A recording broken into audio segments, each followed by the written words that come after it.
अरे शंभू। जी मालिक। हारमोनियम ले जाओ। जी अच्छा।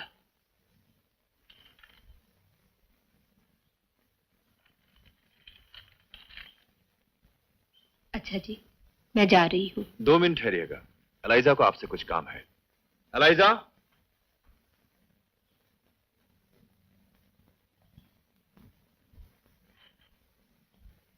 ये लीजिए, ये आपके लिए है।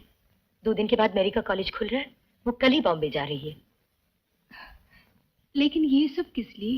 ये आपकी तनख्वाह नहीं है, हमारी तरफ से छोटी सी भेंट है। उस संगीत की कीमत भी नहीं जो आपने मेरी बहन को सिखाया है। आसमान के सितारों की तरह संगीत जैसी कला की कीमत कौन लगा सकता है? नहीं नहीं, मैं भी इसे कीमत नहीं समझती। कहते हैं देवी सरस्वती ने स्वयं कालिदास की जुबान पर ओम लिखा था। मुझे मालूम नहीं कौन से देवता या फरिश्ते ने मैरी के गले में संगीत का अमृत भरा है। वो जब गाती है तो ऐसा लगता है कि वो सर से पांव तक सरगम की बनी हुई है। उसकी संगीत शिक्षा बीच में रोकी जा रही है तो मुझे ऐसा लग रहा है कि मैं खुद कुछ अधूरी हो गई हूँ, कुछ कम हो गई हूँ।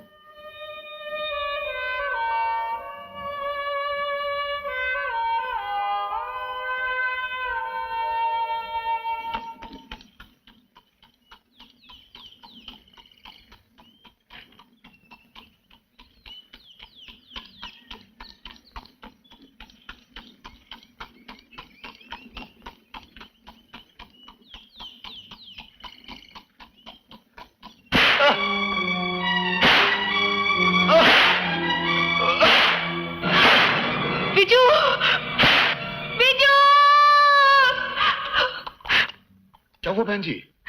हाँ? कुछ नहीं, कुछ नहीं, तुम घर चलो। अच्छा।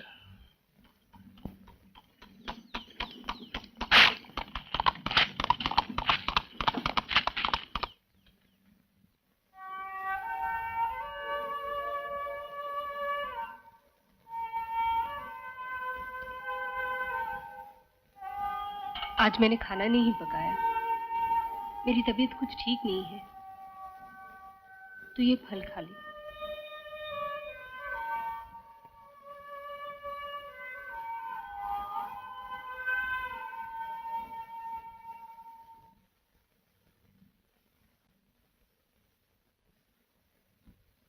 मेरी के घर वालों ने दिए हैं।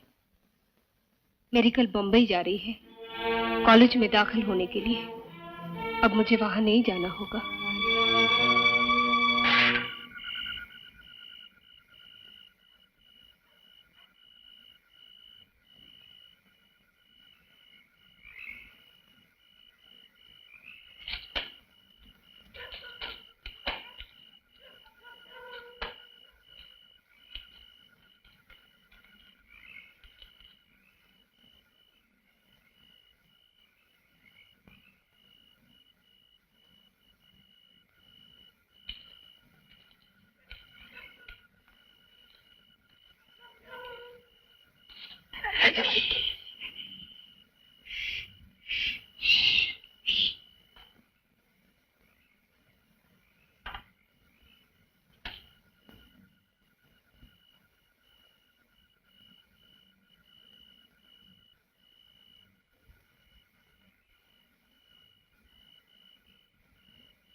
अरे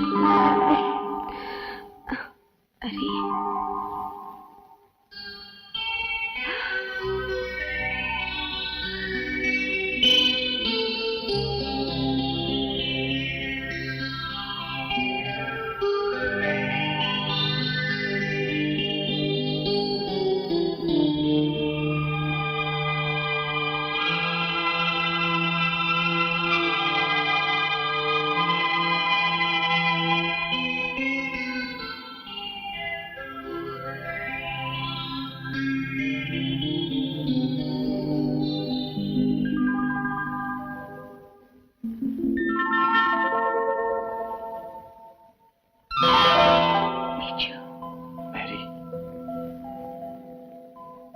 इतनी रात को यहाँ कैसे आए बीजू?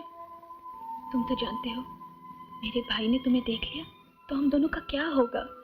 जो बाद में होने वाला है उसकी बात अब क्यों करें? मेरी तो कुछ समझ में नहीं आ रहा है बीजू।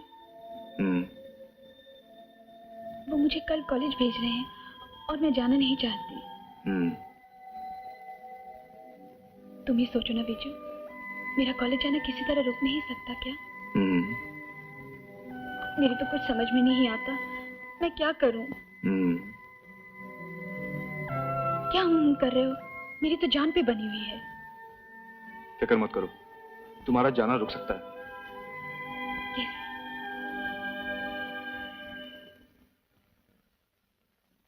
ये क्या है? प्याज। इस प्याज को तुम अपने बगल में रख लोगी तो 5 मिनट में बुखार चढ़ने लगेगा और कल सुबह तक इतना तेज हो जाएगा कि तुम्हारे घर वाले तुम्हें कॉलेज नहीं भेज सकेंगे। सचमुच? देखो, मैं तुम्हें मिले बिना जी नहीं सकती। मुझसे मजाक न करो विजू। इस प्याज से बुखार कैसे आएगा? ये सैकड़ों बरस पुराना आजमाया हुआ नुस्खा है। चलो अपने बाजू उठाओ। नहीं। उठाओ ना, उठाओ।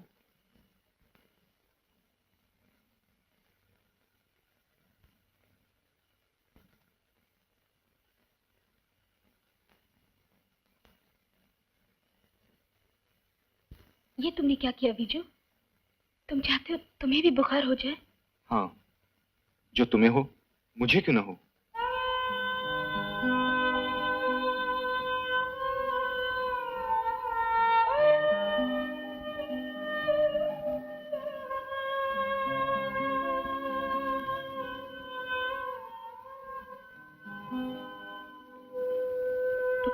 मुझे बुखार चढ़ने लगा है विजू।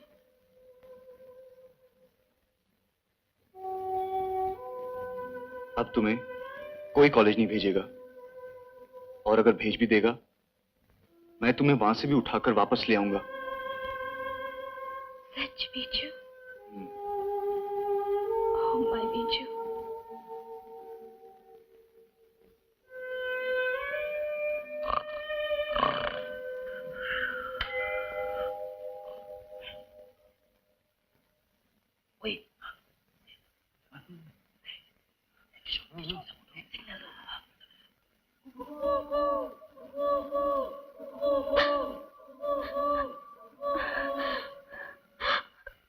विजू, अब तुम जाओ। तुम जाओ विजू। अच्छा।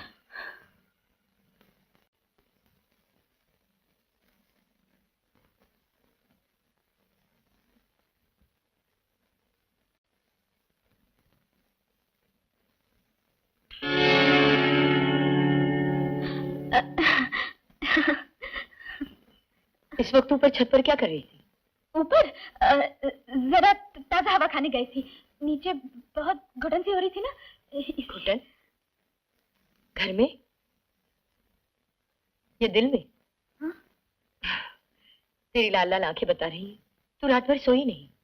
हाँ भाभी, वो घर छोड़ने के ख्याल से रात भर नींद नहीं आई। पिछले साल भी तो तू घर छोड़ के गई थी हॉस्टल में रहने के लिए। इस साल क्या हुआ? भाई और भाभी के लिए कुछ नया प्यार जाग उठा? हाँ भाभी, इस बार जो हो रहा है ना वो पहले कभी नहीं हुआ। इस बार ये घर छोड़ते हुए और तुमसे बिछड़ते हुए दिल कुछ ज्यादा ही दुख रहा है। मैं सोच रही हूँ कॉलेज में पढ़ने का फायदा ही क्या है। आखिर तो एक दिन बहू बनकर किसी दूसरे के घर जाना ही है। ये तूने ठीक कहा। मैं इस घर की बहू बनने के लिए मैं कौन से कॉलेज में गई थी?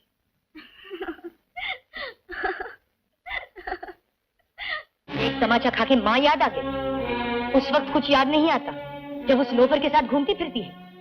अब भी उसी से मिलने छत पर गई थी ना। जो बात दूसरों की जुबान से सुनकर मुझे यकीन नहीं आता था, आज तूने वही सच कर दिखाया। दूध के दांत अभी टूटे नहीं और बहू बनने का शौक पैदा हो गया तुझे। भाभी, तू जानती नहीं अपने भाई को, जिसकी आवाज सुनकर सारे गांव के लोग कांपने लगते हैं। और उस छोकरे की ये हिम्मत कि उसी डेविड के घर तुझे आधी रात को मिलने आए, और तेरी ये मजाल कि तू छत पर चली जाए उसे मिलने के लिए।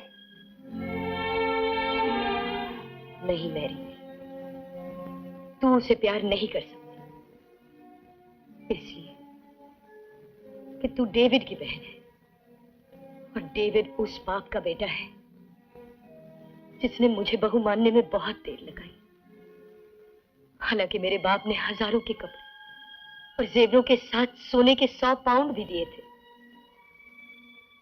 तू क्या समझती है, डेविड इतनी आसानी से उस भूखे नंगे लड़के को अपना बहनोई बना लेगा? जरा सोच मेरे, तू कौन है, वो कौन है? तेरे लिए जीसस का खून मुकद्दस है, और उसके लिए सिर्फ गंगा का जल पवित्र है। इसलिए मैं कहती हूँ मेरी, उसे भूल जा, उसे भूल जा मेरी। मेरा दिल कोई स्लेट नहीं जिस पर पहले कुछ लिखा और फिर पहुंच दिया। मेरी, तुझे जीसस की कसम, अपनी जिंदगी बर्बाद मत कर। मेरी बात मान ले। मैं सिर्फ तेरी भाभी नहीं, तेरी मां की जगह हूं। समझ ले, तेरा भाई आग की आंधी है। उस आंधी के सामने तू खड़ी हो गई तो आग के शोले सिर्फ तुझे ही नहीं, उस लड़के को भी जलाकर राख कर देंगे।